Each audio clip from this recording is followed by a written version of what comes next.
की काय झालं, ऑफिशियल पत्रकार परिषद झाल्यानंतर काय काय बोलले. अरे तुम्हालाच बोलले पत्रकारांना, अरे तुम्ही तरी चर्चा सुरू ठेवा की बाबा हाच मुख्यमंत्री पदाचा चेहरा होऊ शकतो. विचार, कारण मी अगोदर पण म्हणलोय, एक चेहरे के पीछे कई चेहरे लगा लेते हैं लोग. म्हणून एका माणसाला किती चेहरे असतात हे माझ्यापेक्षा दुसरा कोणी ओळखू शकतो. आणि म्हणूनच या ठिकाणी ज्या आघाडीतल्या मित्र पक्षांना देखील तुमचा चेहरा नकोसा झाला, त्याला जनता कशी स्वीकारेल हा एक विषय आहे. आणि म्हणून मी हे बोलणार नव्हतो, परंतु आज ज्या पद्धतीने जे राजकारण करताय, अरे उठता बसता झोपताना एकनाथ शिंदे महायुती सरकार, अरे तुमच्या पोटात दुखत आहे. अरे मी शेतकऱ्याचा मुलगा आहे म्हणून, मी गरीब परिवाराचा मुलगा आहे म्हणून तुमच्या पोटात दुखत आहे का? सोन्याचा चमचा घेऊन जागीरदाराने मुख्यमंत्री व्हायला पाहिजे. अरे मरमर काम करतोय, 24 तास आम्ही काम करतोय. मी पहाटेपर्यंत करतो, आजी दादा पहाटेला सुरू करतात, देवेंद्रजी पूर्ण दिवसभर करतात. असं 24/7 हे सरकार आज काम करते. म्हणून माझ्या बहिणींना माझी विनंती आहे, हे असे खोटे नाटे लोक आले की त्यांना मात्र तुम्ही सांगा म्हणा, तुम्ही तर आमच्यासाठी काय केलं नाही, तुम्ही तर आम्हाला काय दिलं नाही. आम्हाला तर योजना सुरू केल्या महायुती सरकारने, आपल्या मोदी साहेबांनी, उज्ज्वला योजना, जनधन योजना, कुठं खाती अकाउंट होते बँकेमध्ये. जेव्हा मोदीजींनी ही स्कीम चालू केली, जनधन योजना, प्रत्येक महिलेची खाती सुरू झाली. हे कुणी केलं? 50-60 वर्षात कधी काँग्रेसला सुचलं?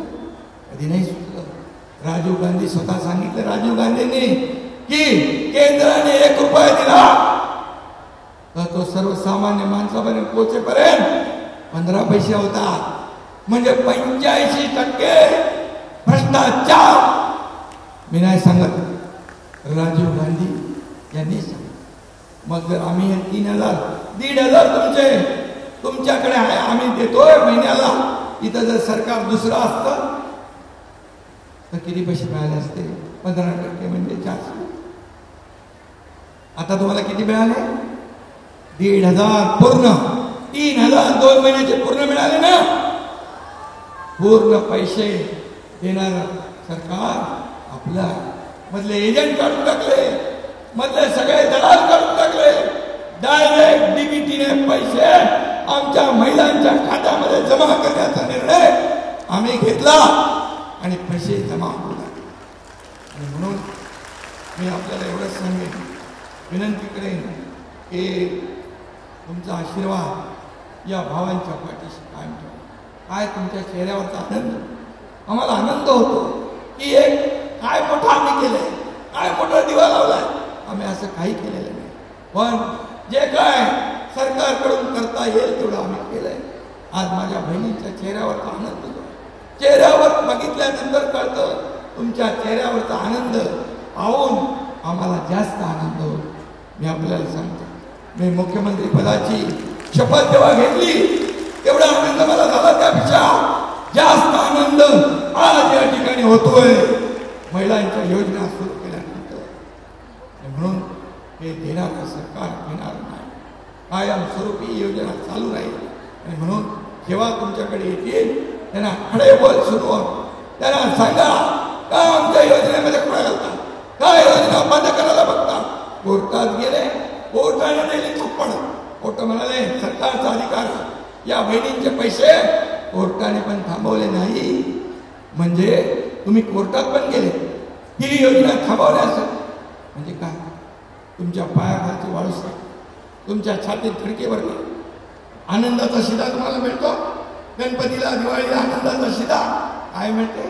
रवा, मैदा, साखर, तांदूळ, तांदूळ नाही, साखर, डाळ काय देतो. ह्याच्या विरोधात पण हे कोर्टात गेले आणि तुमच्या मुलाबाळांचा तोंडचा घास हिरवण्यासाठी देखील प्रयत्न केला. असे कुठं फिरणारे पाप.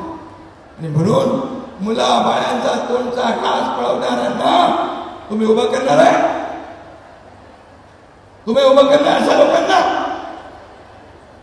आणि म्हणून मी एवढंच सांगतो, तुम्ही मजबूतीने, काही महिला मला म्हणाल्या, आम्ही जेव्हा VCवर बोललो, हे पैसे माझ्या परिवाराच्या मुलासाठी काहीतरी घेईन, कपडा लत्ता घेईन, खाऊ घेईन, माझा छोटा व्यवसाय त्याच्यामध्ये अजून गुंतवणूक करेन, व्यवसाय मोठा करेन, किती योजना.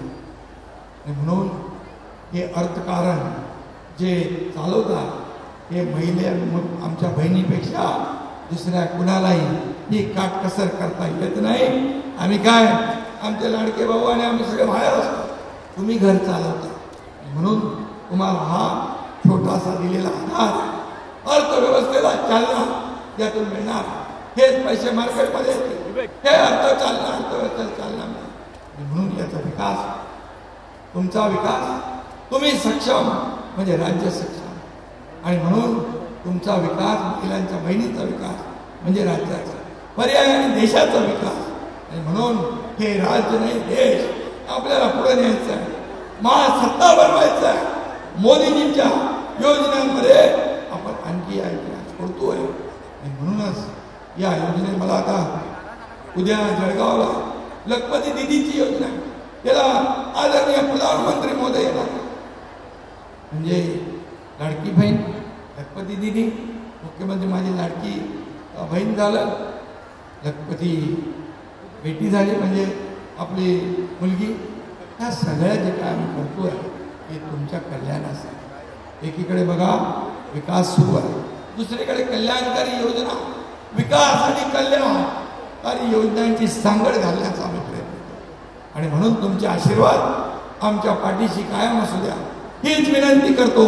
आणि पुन्हा एकदा आपल्या सगळ्यांना मनापासून धन्यवाद देतो. जय हिंद, जय महाराष्ट्र.